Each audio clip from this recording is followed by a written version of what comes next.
Waziri wa utumishi wa umma Geoffrey Ruku amepuuza muungano wa kisiasa kati ya kiongozi wa chama cha Wiper Stephen Kalonzo Musyoka na kiongozi wa DCP Rigathi Gachagua, akisema kuwa hauna manufaa kwa jamii ya Wakamba, huku akimtaka Kalonzo kusaka ushirikiano na Rais William Ruto kuelekea uchaguzi mkuu wa mwaka 2027.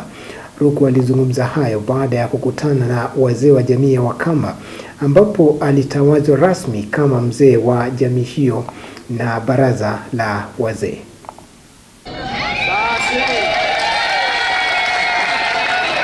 Kalonzo Musyoka ni kiongozi mzuri. Amekuwa kwa uongozi wa hii Kenya miaka mingi, lakini anashikana na wakora.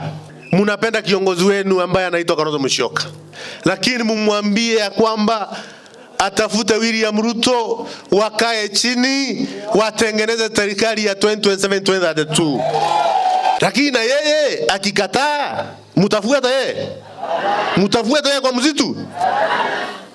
Unajua maendeleo ya taifa letu la Kenya is politically negotiated. Serikali yake haina umbaya na kiongozi yoyote. Lakini mtu akikataa kusikia, si akae nyumbani. Si akae nyumbani. The election of 2027 will be free, fair, transparent, verifiable and democratic. Mukienda hiyo mpango yote ya hospitali, mwishowe munaenda pale kwa pharmacy. Mukifika kwa pharmacy munaambiwa hakuna dawa. Dawa sio William Ruto anaweka dawa kwa pharmacy.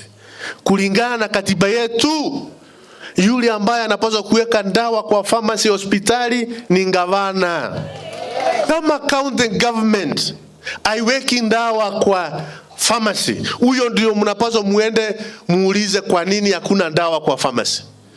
Kwa sasa as we are speaking, hakuna county government hata moja iko na deni ya serikali kuu.